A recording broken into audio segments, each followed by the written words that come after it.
సోలిపోయిన మనసా నీవు సేద తీర్చుకో యేసుని వడిలు. కలతయేలను కన్నీరేలను కర్త యేసే నీకు ఉండగా. ప్రభువు నీ చెయ్యి వీడడు ఎన్నడు, ప్రభువు నీ చెయ్యి వీడడు ఎన్నడు. యేసులో నీ కోరిక తీరునుగా. సోలిపోయిన మనసా నీవు సేద తీర్చుకో యేసుని వడిలు. కలతయేలను కన్నీరేలను కర్త యేసే నీకు ఉండగా. యేసు ప్రేమను నీవెరుగుటచే దూరమైరా నీవారే. యేసు ప్రేమను నీవెరుగుటచే దూరమైరా నీవారే. కన్న తల్లే నిన్ను మరచినను యేసు నిన్ను మరువడెన్నడు. కన్న తల్లే నిన్ను మరచినను యేసు నిన్ను మరువడెన్నడు. సోలిపోయిన మనసా నీవు సేద తీర్చుకో యేసుని వడిలు. కలతయేలను కన్నీరేలను కర్త యేసే నీకు ఉండగా.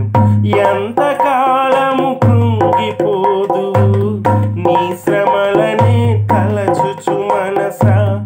ఎంతకాలము కృంగిపోదువు నీ శ్రమలనే తలచుచు మనసా. శ్రమపడుచున్న ఈ లోకమునకు క్రీస్తు నిరీక్షణ నీవై ఉండగా.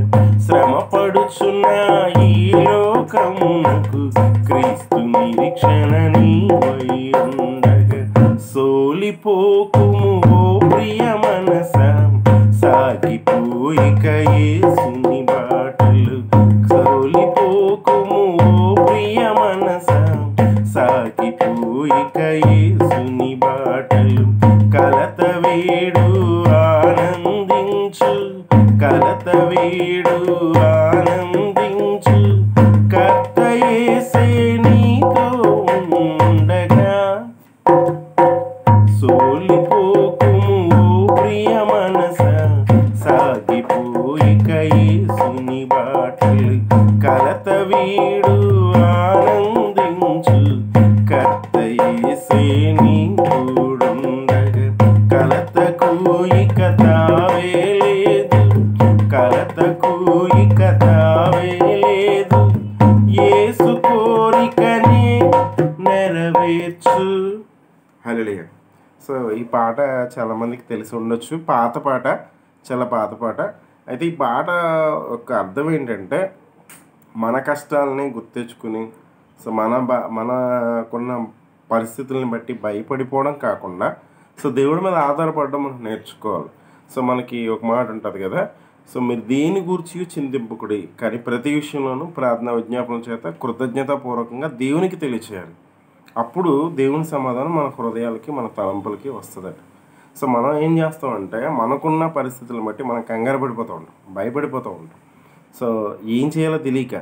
సో అందుకే ఇక్కడ ఈ పాటలో ఏమంటున్నాడంటే, సేద తీర్చుకో సోలిపోయిన మనసా నీవు సేద తీర్చుకో యేసుని వడిలు.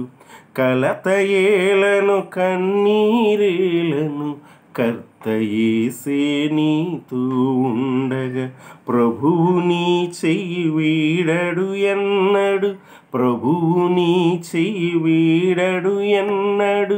యేసులో నీ కోరిక తీరునుగా. సో ఇలాంటి పాటలు కొంచెం మనల్ని ఆదరిస్తాయి.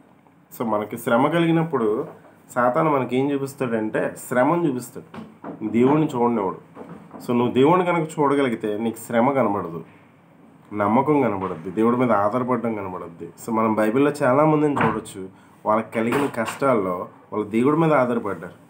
కానీ ఒకవేళ ఈ రోజుకి కూడా చాలామంది ఏంటంటే దేవుడిని ఎరిగి కూడా సో దేవుడు నిజమైన దేవుడు ఎవరో తెలుసుకుని కూడా సో వాళ్ళ కష్టాలు ఎలా తీరుతాయో తెలియక వాళ్ళ కంగారు పడిపోయి వాళ్ళ జీవితాలను ముగించేసే వాళ్ళు చాలామంది ఉన్నారు. కాబట్టి సో దేవుని మీద ఆధారపడదాం, దేని గురించి చింతించొద్దు అని దేవుడు చెప్తున్నాడు. సో ఆయన దేన మనసు కలిగి ఆయన చేతి కింద ఉంటే సో మనల్ని హెచ్చిస్తాడు అని ఉంది, అవునా కదా? సో అసలు నువ్వు భయపడద్దు అనే మాట బైబిల్లో 366 సార్లు ఉందంట. సో దేవుడు ఎప్పుడు కనిపించినా కూడా మనకు చెప్పే మాట ఏంటంటే ఫస్ట్ నువ్వు చింతించొద్దు, నువ్వు భయపడద్దు. ఎందుకంటే సో మన పిల్లలు ఎవరైనా ఉన్నారనుకోండి, మన పిల్లలు ఒక ఎగ్జామ్ రాయడానికో లేదా ఒక ఇంటర్వ్యూకి వెళ్ళడానికో లేకపోతే ఒక చిన్న పని చేయడానికి భయపడుతున్నారు అనుకోండి, ఫస్ట్ మనం చెప్పే మాట ఏంటి? అరే భయపడకరా, ఇది చాలా ఈజీ అని చెప్తాం, అవునా కదా? సో అలాగే దేవుడు కూడా ఏంటంటే మనం ఈ కష్టాలు ఫేస్ చేస్తున్నప్పుడు ఏదైనా ఒక శ్రమ నీకు వచ్చింది అంటే అర్థం ఏంటంటే దేవుడు దాని నుంచి నీకు కొన్ని నేర్పించాలనుకుంటున్నాడు. కాబట్టి దేవుడు నీకు అది అలౌ చేశాడు.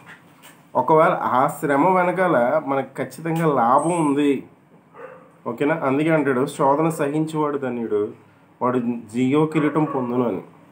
అంటే మనం ఆ శోధన దేవుడు ఎందుకు ఇస్తాడంటే we try to get into the some other class, వేరే హయ్యర్ లెవెల్కి మనం వెళ్ళడానికి దేవుడు మనకు అటువంటి శ్రమ ఇస్తాడు. ఫర్ ఎగ్జాంపుల్ ఇప్పుడు మనకి స్కూల్లో ఎగ్జామ్స్ పెడతారు, 10th క్లాస్ ఎగ్జామ్స్ పాస్ అయితేనే వాడు ఇంటర్కి వెళ్తాడు. సో వాడికి ఎగ్జామ్స్ ఎందుకు పెడుతున్నాం? వాడు నెక్స్ట్ క్లాస్కి వెళ్ళడానికి పెడుతున్నాం, అవునా కదా? ఇప్పుడు ఇంటర్వ్యూలో క్వశ్చన్లు అడుగుతారు, ఎందుకు అడుగుతారు? వాడికి ఉద్యోగం ఇవ్వడానికి అడుగుతారు. అలాగే మనకు ఒక టెస్ట్ ఎందుకు పెడతాడంటే దేవుడు, సో ఎందుకంటే ఆ టెస్ట్ నువ్వు పాస్ అవ్వాలని పెడతాడు.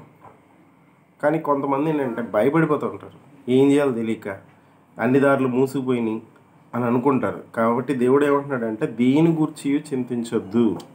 మరి ఏం చేయాలి?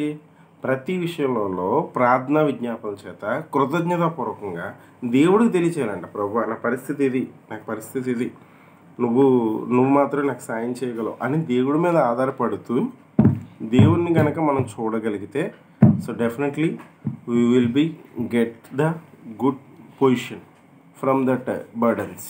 ఆ శ్రమలోంచి దేవుడు మనకి మంచి స్థితిని కలుగజేస్తాడు. అదే ఈ పాట అర్థం. Thank you everyone.